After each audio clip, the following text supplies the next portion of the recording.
बहुत दूर एक हसीन वादी थी जहां दोनों तरफ ऊंचे सब्ज पहाड़ थे।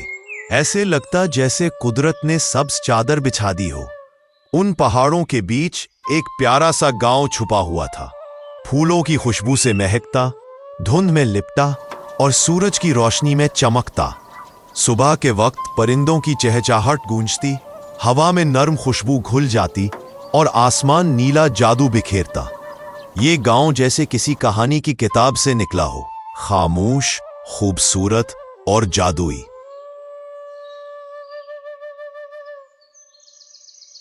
इसी गांव में रहती थी एक नन्ही सी बच्ची, सारा। सारा के नीले ख्वाबों जैसी आंखें थीं, बाल सुनहरी जैसे धूप के धागे और चाल ऐसी जैसे हवा भी उसके कदमों से सीख रही हो।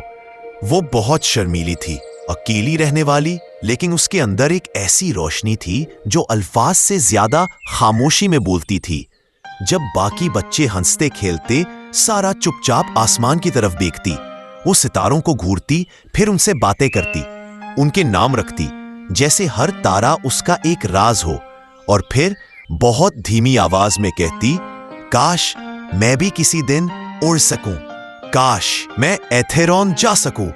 एथेरॉन वो ख्वाबनाक दुनिया जहां सितारे बसते हैं, जहां रोशनी बातें करती है और हर चमक किसी अनकही कहानी का दरवाजा होती है। एक रात सारा अपने घर की छत पर बैठी हुई थी।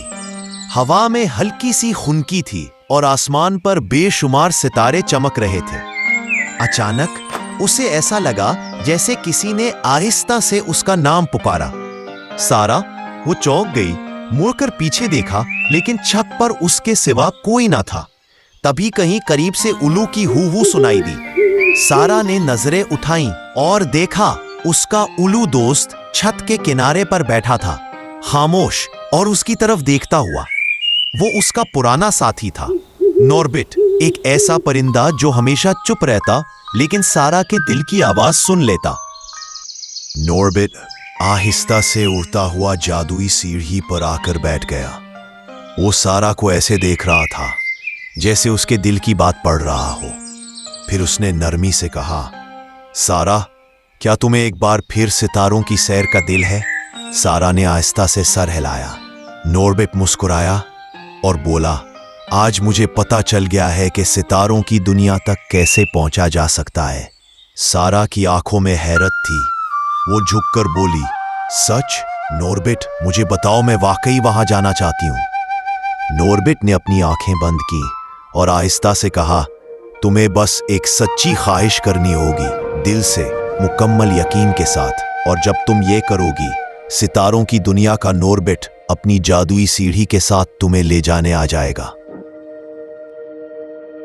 सारा ने आसमान की तरफ देखा और दिल ही दिल में एक फैसला कर लिया, अब की बार मैं सच्चे दिल से दुआ करूंगी, पूरी उम्मीद और मुकम्मल यकीन के साथ। फिर उसने आंखें बंद की और आसमान की तरफ चेहरा उठाकर धीरे से अपनी ख्वाहिश मांगी। अचानक एक रोशनी उसके सामने उभरने लगी, चमकती हुई, आहिस्ता आहिस्ता शक्ल इख्तियार करती हुई। वो एक जादुई सीढ़ी थी, चमकती, जगमगाती, जैसे सितारों से बनी हो।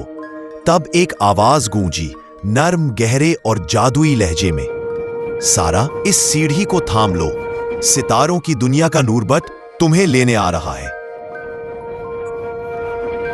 नॉर्बिट ने सारा की तरफ देखा, उसकी आंखों में रोशनी चमक रही थी, नरमी, शफकत और राज।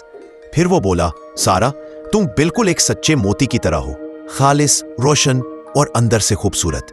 इसीलिए तुम्हें सितारों की दुनिया की मलका लुमीरा ने मुंतखब किया है। सारा हैरत से उसकी बात सुन रही थी, दिल तेजी से धड़कने लगा।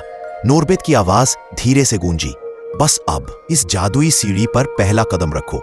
ये सीढ़ी तुम्हें वहां ले जाएगी जहां ख्वाब रोशनी में बदल जाते हैं। सारा ने आसमान की तरफ देखा, सीढ़ी बादलों को चीरती हुई नीले आसमान की गहराई तक जा रही थी। सफर तो अभी शुरू हुआ है। अगली किस्त में सारा अपना पहला कदम एथेरॉन की तरफ बढ़ाती है।